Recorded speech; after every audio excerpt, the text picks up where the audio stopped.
All right, we are now live. I think, about 2.5 minutes, left on the schedule before this was actually meant to start. But hell, I was getting too impatient, and I thought, what, let's just start it now, and yeah, get the show started. So, first of all, as always, welcome to Prestige Liquids. My name is Andrew.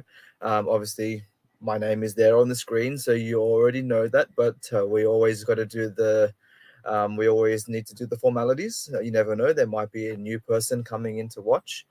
If you have not yet done so, please make sure you hit the subscribe button. Also, hit the bell notification as well. That way, you can stay up to date with all future content. I try to do live streams as regularly as I can.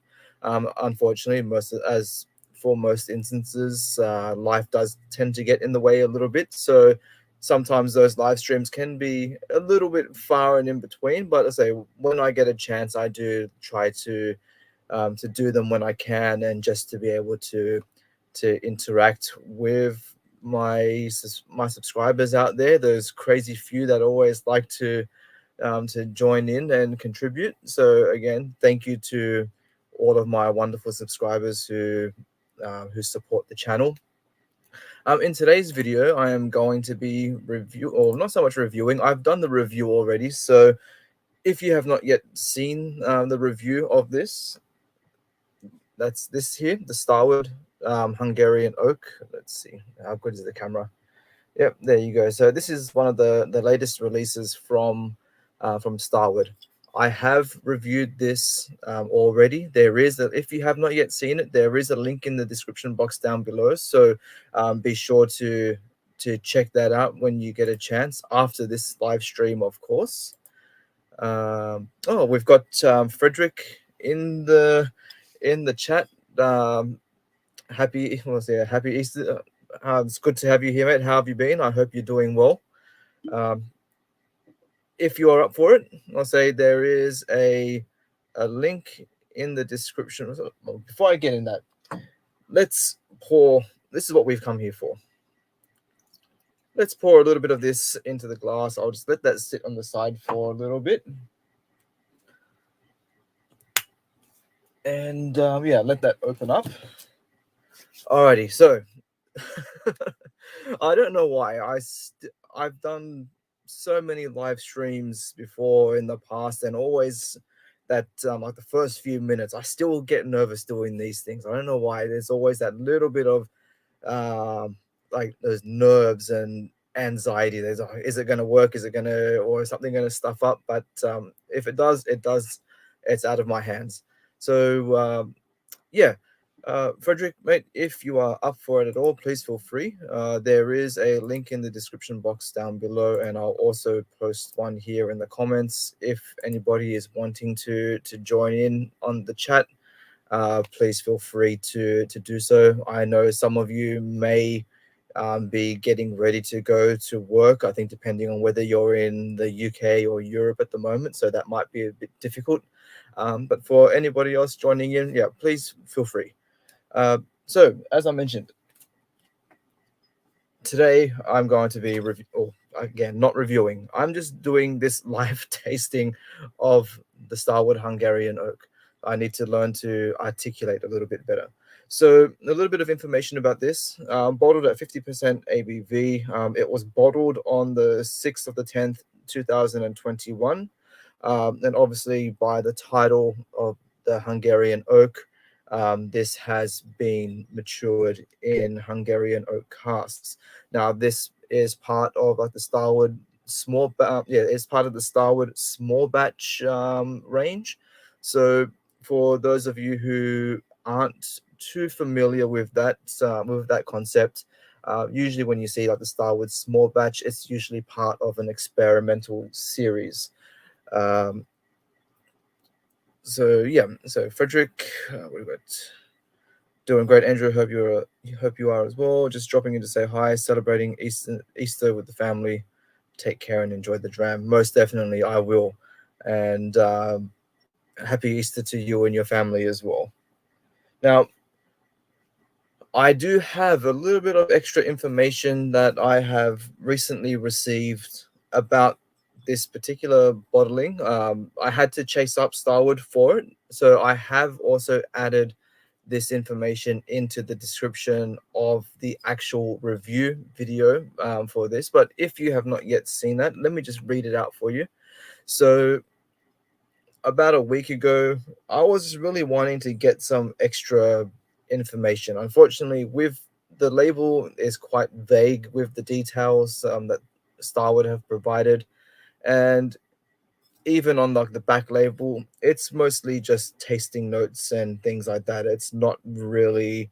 Um, I shouldn't say it's not really it's not really useful information or information that will kind of satisfy a say whiskey nerds and whiskey enthusiasts. So like I said, I chased up Starwood. I sent out a couple of emails, and after a bit of like back and forth, they were happy enough to provide some more, or say much more interesting information. So the information that they've provided me goes as follows. So the Hungarian Oak is a blend of 3 barrels.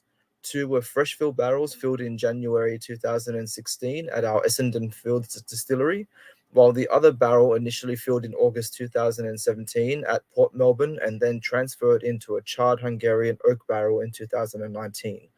It was blended in August 2021, making the whiskey age a whiskey that's under 4 years old. So again, I was very happy with that response from Starwood. Um, I wasn't sure whether they were going to provide it or not, but yeah, they did. Um, all right, so we've got somebody kind of here wanting to join in with the stream. I have been burnt before, so unless you provide or start showing your camera feed, I will not due to past experiences, I will not add you in just yet. So yeah, just start showing your camera feed there. But for now, let's get on with the video, also more so with the tasting, and yeah, let's see how this night goes. It might go for just the tasting, it might continue on a little bit longer, but we'll see how we go. So cheers. Let's start with the nosing. Oh, here I am going to take a sip already, getting too excited. Yep, so on the nose. So the nose is very fresh, very vibrant. You If you're familiar with Starwood, you'll probably associate this, like the nose of this, to be a bit more closer to, say, like the Solera and the Nova. It is definitely more representative of those styles of whiskies.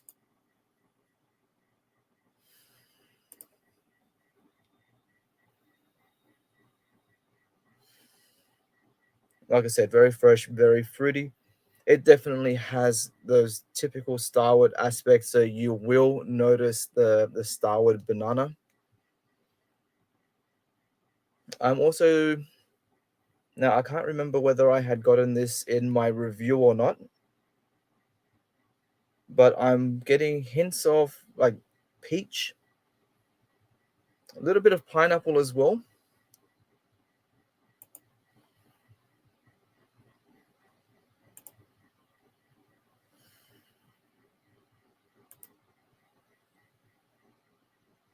Yep.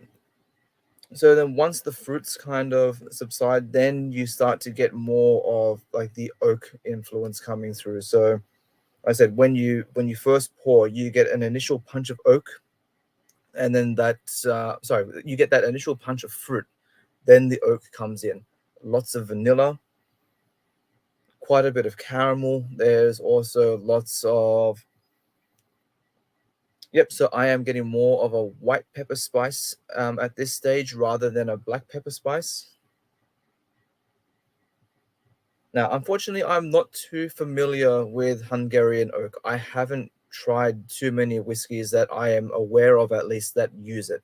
I believe that Hungarian oak in general may be a bit more of a rarer wood type to use for whiskey maturation. Obviously, American or French oak, or say European oak as well, um, is that are usually more common. So I am a little bit more familiar with the tastings of those cast types. Now, from what I'm kind of getting at the moment, the Hungarian oak flavor is probably a little bit more similar to a French oak style.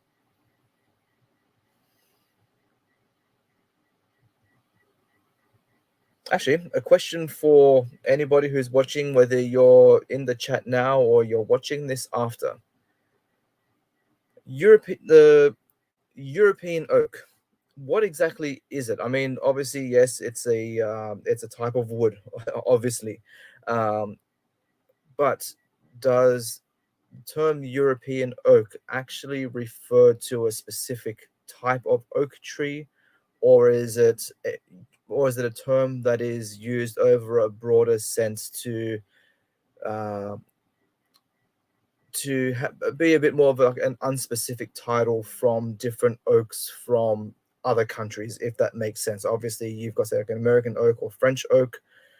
Could European oak refer to say Hungarian oak, or say oak species from other countries? That is kind of a thought that has kind of baffled me, and to be honest, I've never thought of looking it up. So I guess that's to my own laziness. But let's move on to this nosing still.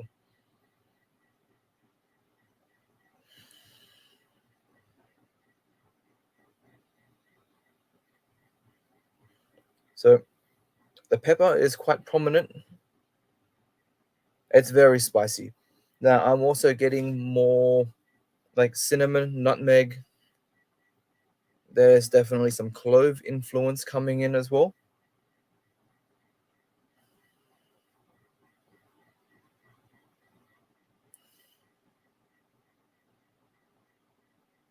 It's quite dusty as well. It has that aroma of kind of like of old books, obviously like dusty books, secondhand books, say books that have just been stored away and are starting to get a little bit of that dusty, funky smell.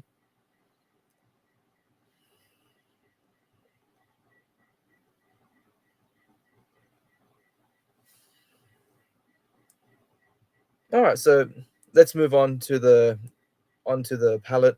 I might come back and do a little bit more of this by adding in some water after, but for now, this is obviously just a neat pour, and we'll see how we go for the tasting on the palette. So cheers.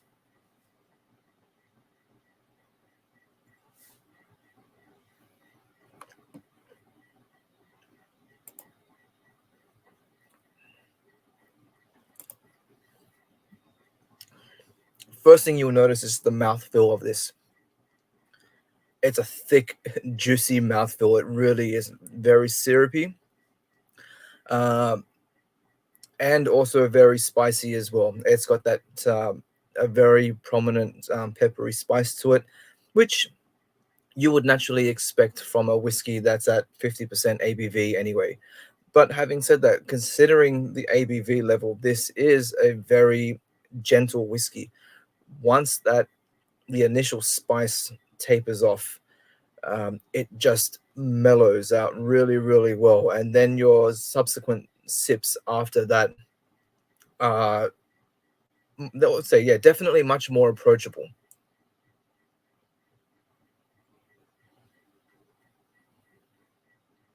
Now, for anybody who that has been familiar with any of the other Starward releases in the past, I have made mention that I find this to be very similar to the Dolce, and that was a obviously a previous release from Starward where the the whiskey was aged in casks that held an Italian style dessert wine.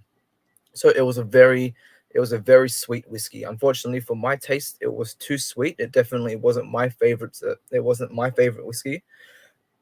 This release has very close similarities.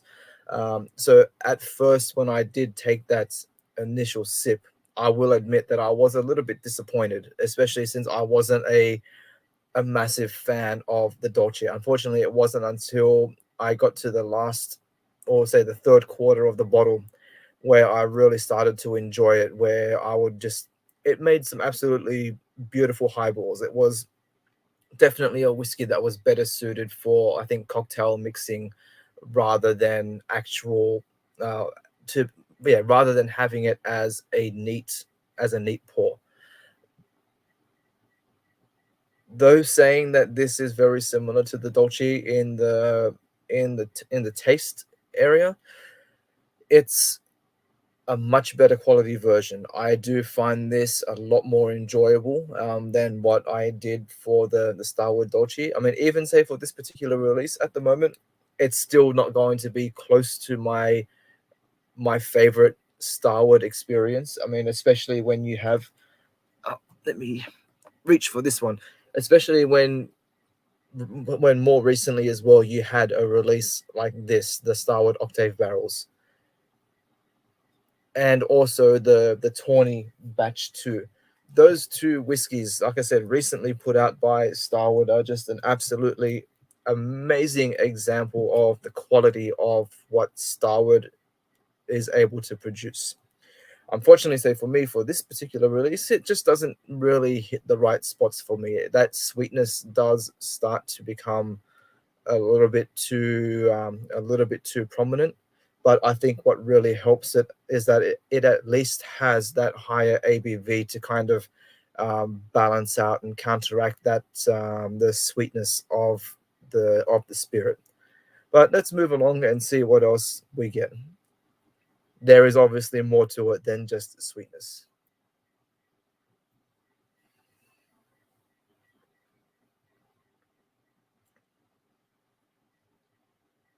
So again, the spice,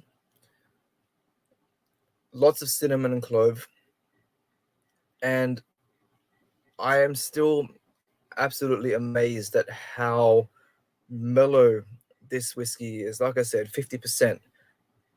The initial sip can be a little bit intense, but after that, it just softens out and is just so much more approachable.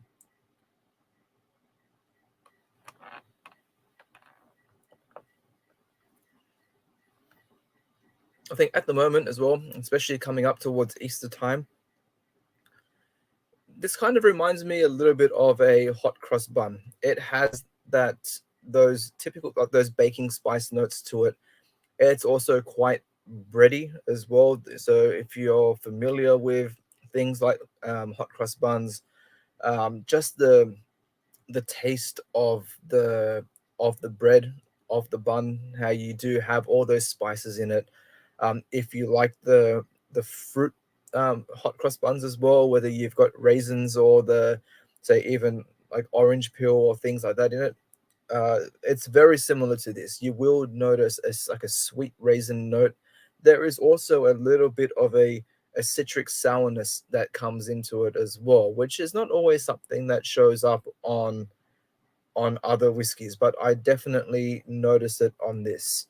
Um, like I said, I would be curious to find out whether the spirit used for this was the same as the Dolce release, or if the casks that were used for this release, if they may have held a similar style of wine in them. Let me just refer back to this email. Just 1 second. Uh,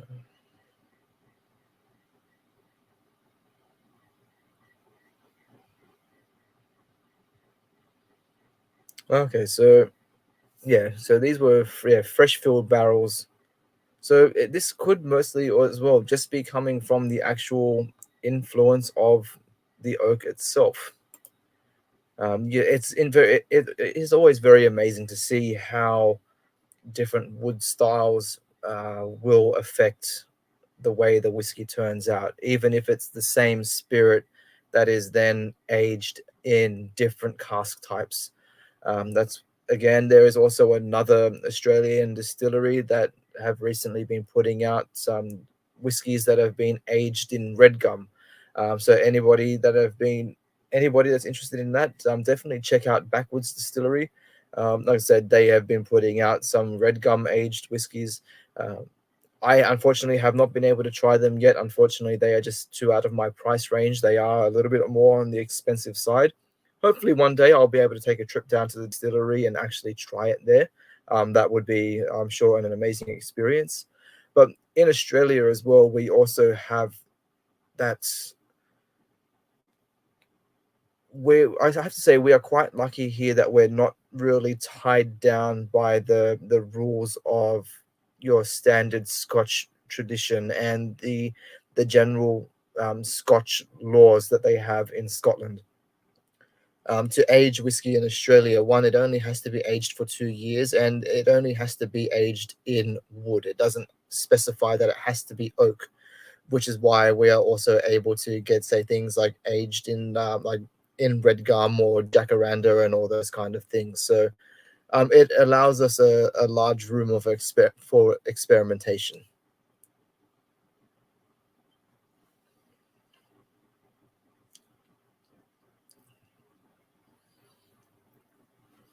Again, the if you are into oaky whiskies, I think this will be one for you. The oak influence is quite prominent on this.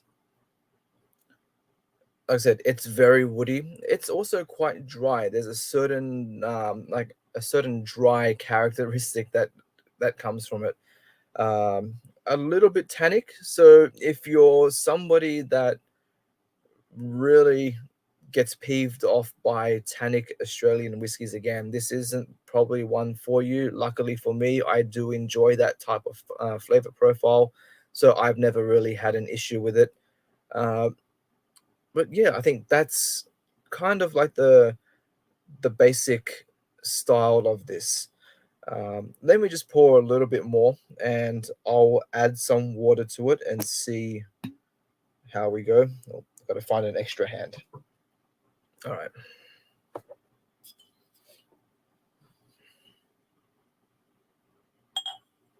I pour too much, just a little bit.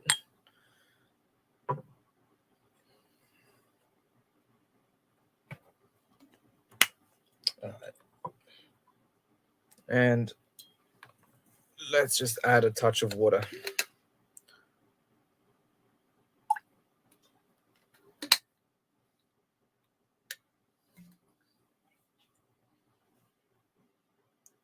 Just let that sit for a little bit. Now, this is actually the first time that I will be trying this with any water added into it. I have not yet played around with water for this release. So that's what I'm going to do now. Like I said, I'll just let that sit for a little bit, just let it blend, and we'll see how it goes. Alrighty. So before I try that, let's talk about the finish. So again, it's quite sweet, though it's not the finish I'm finding is not as sweet as the initial taste of the palate. For me, it's a bit more of a friendlier sweetness. It's not too intense.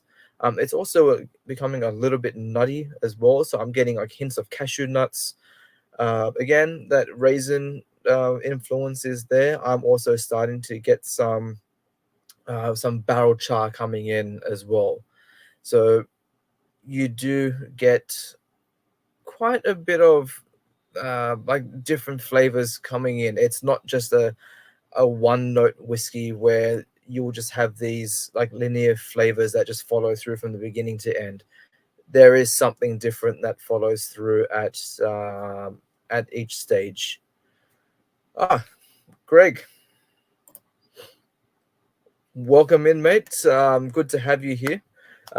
Mate, there's no such thing as being late here. Again, as you know, my live stream style is very very impromptu, and I kind of just go with the flow and do things when I'm able to. But man, if you are if you have a free minute, please feel free to um, yeah, please feel free to hit the link in the description box and join in on the chat. It will be great to have you here for even just like 30 seconds if you're able to, but I know you might be working at the moment. So you're asking me how is the whiskey? Right, the whiskey, it's a nice whiskey. I will admit, though, it's not my favorite Starward release. I'm not sure if you remember seeing my review of the Starward Dolce. As I've mentioned before, it's quite similar to that. Um, but yeah, so it's quite similar to the Starward Dolce, though it is not as sweet. I've just poured another glass of this, though this time I've added some water into it, and this is the first time that I'm actually trying this with water. So you'll be able to um, you'll you'll be able to experience this moment with me. Yep, and likewise, I'm definitely looking forward to this. Uh, I kind of it's my fault, unfortunately. I misread. I was getting really excited for some reason. I was thinking that this live stream was going to be starting at 7 p.m. Tonight, my time. Until about an hour ago, I went onto YouTube and I had a look, and I realized that I read it wrong. It's starting at 7 a.m. tomorrow for me. So I'm hoping that I'll at least be able to catch a little bit of it.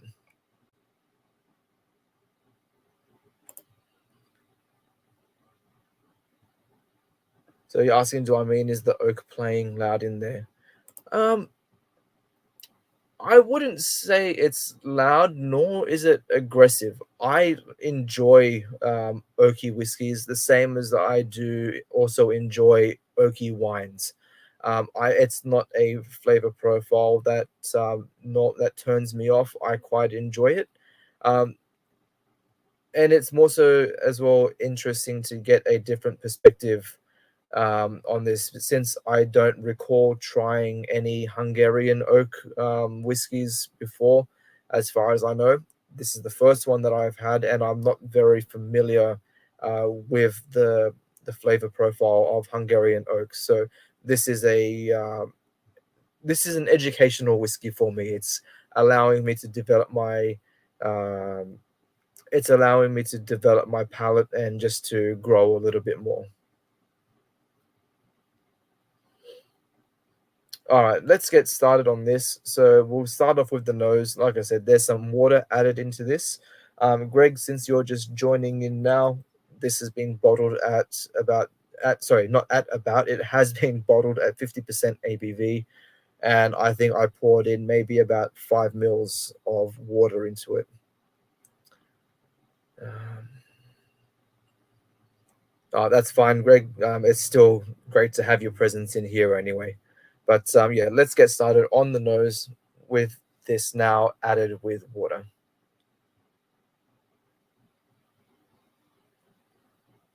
Okay, so now at the moment, I don't really like the direction that the water has taken this in.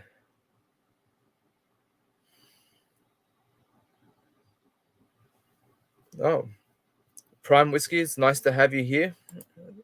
What have you got here? So finally got my hands on a couple of Starwood samples, the twofold and the Solera. Like the twofold, not the Solera so much. Yeah, no, that's fine. The if you're able to also find the look out for the Nova. That's another one of the Starwood core range. Um, but yeah, if you're able to as well, jump on in and yeah, come and discuss Starwood. I'm very curious to hear your thoughts on the things that you've tried so far. Um, Greg, the ABV on this one is 50%. All right, so on the nose. Okay, so let me backtrack a little bit. So that's all I'm doing. I keep backpedal. The nose on this without water did not give me any influence of the previous Dolce release at all. It kind of just smelt like its own whiskey, or again something similar to the Nova or the Solera. After adding water into it now, it's brought the sweetness level up into the nose, and now it is starting to nose the same to a similar way to how the Dolce did. Now this is quite jammy. I'm getting things like yeah, kind of like a combination between a strawberry and raspberry jam.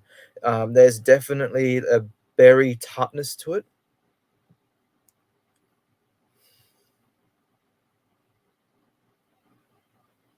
A little bit of apricot.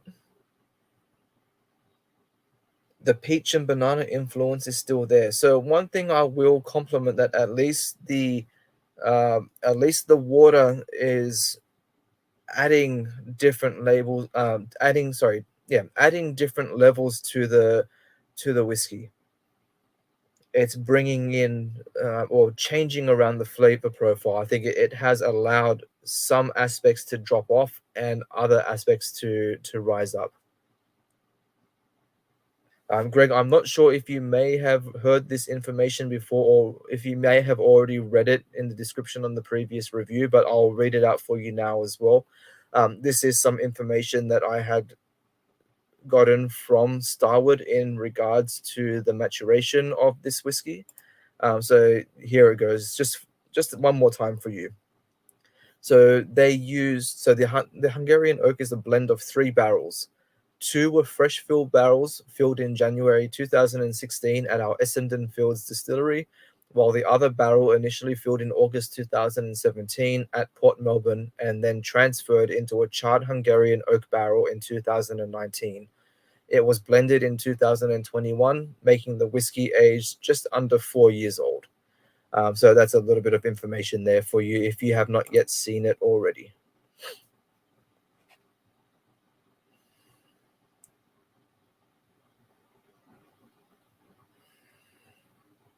Oh, I just saw this comment here as well. So you're saying that a friend is being able to send you a sample of the Fortis.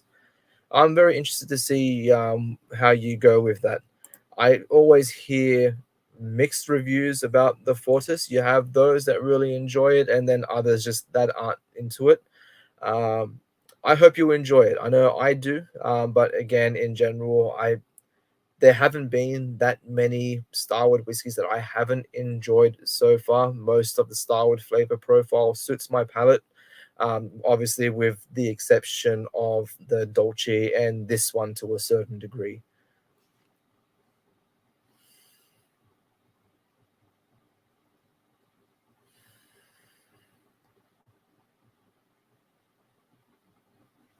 Yeah, there have been barrels from different warehouses.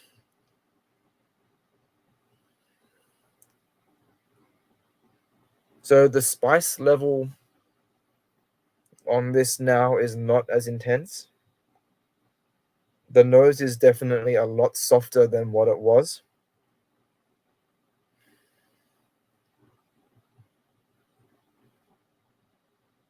The oak influence is definitely still there.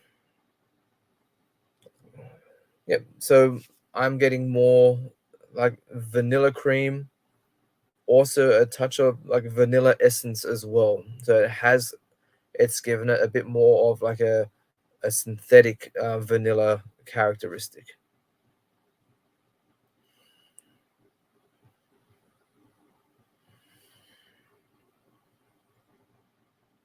I'm also getting a little bit of like a wetwood vibe as well. All right, let's see what we get for the palette, and we'll see how we go. So cheers.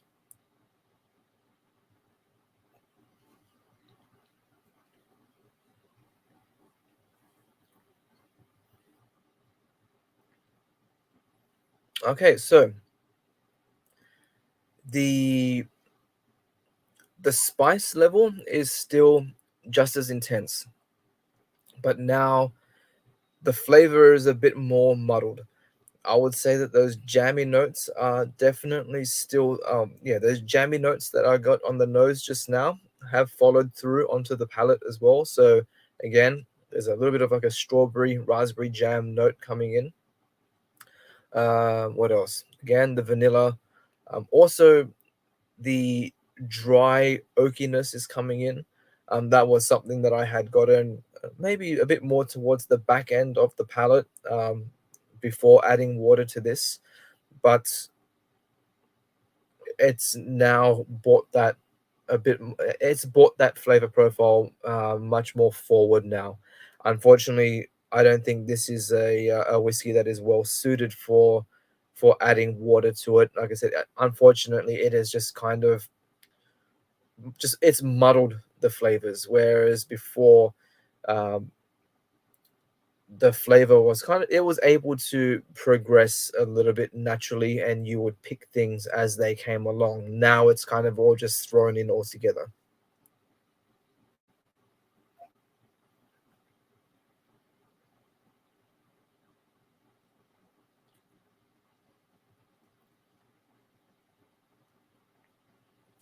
So I'm still getting that hot cross bun note as well. Again, those baking spices, the nutmeg, cinnamon, also the raisins and the citrus peel. So the overall flavor profile.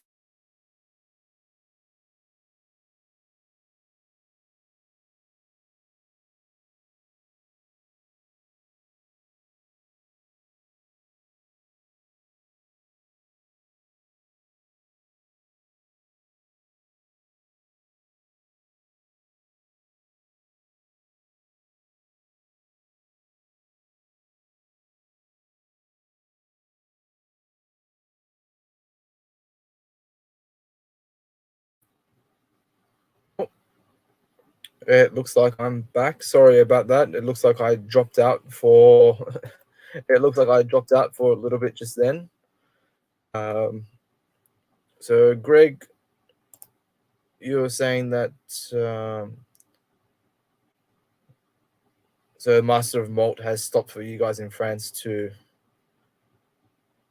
but now your La Maison de Whiskey also imports Starwood directly. I'm very happy about that. That you are able to start getting much more easier access to Starwood.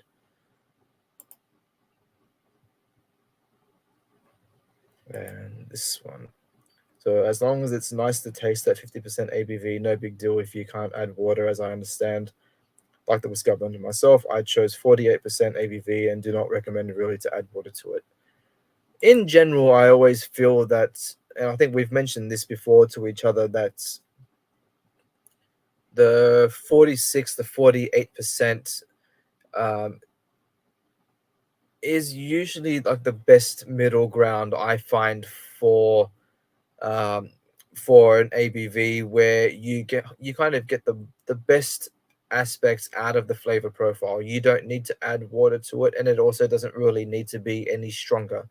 Once you start to get to the 50% mark, uh, you either need to start trying to bring it down or a little bit, or you might find that it's perfect the way it is. Whereas that's what I get with this. You don't need to add water to this. It's a very easygoing, very easy sipping whiskey.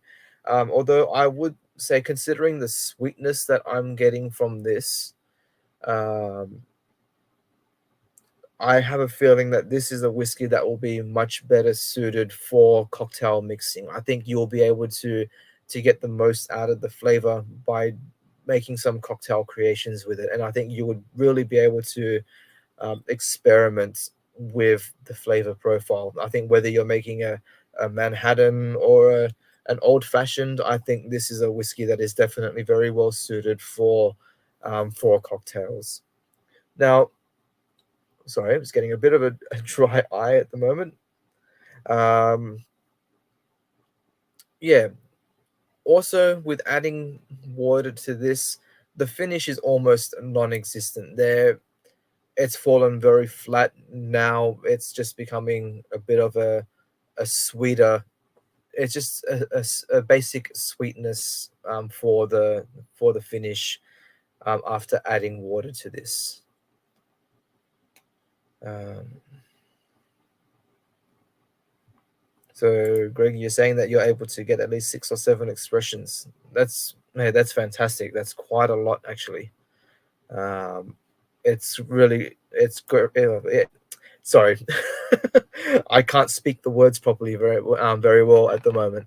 Uh, it's just really great to see Starward and Australian whiskies in general just being able to get out there and to be getting the recognition that they deserve.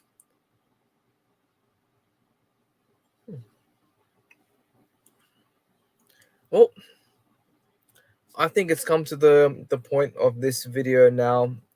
There's not really much else I need to add about this. I think I've pretty much covered everything that I need to. I've just been I guess I've just been happy to be able to also relay the information that I received from Starwood into an actual video for this. So that way, anybody that's watching, you can see it here. Or, like I said as well, if you're watching this and you haven't yet seen the actual official review of this bottling, I have a link in the description box down below of this video, so you can go and check that out as well.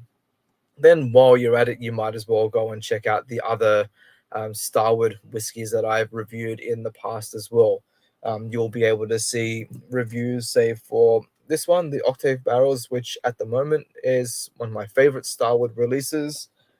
And also this one here. This is the Starward single barrel. This is the Vintage Cellars um, release. So this is like a store pick version of Starward. But yeah, that's it. I'm gonna leave it at that. I think it's time to call it a night, and I shall see you all again on the next live stream video. So everybody that's taken part in this so far, thank you for joining me, and anybody that's watching this later on, thank you again so much for your support. It always means a lot. And yeah, I'll see you all again next time. Get this.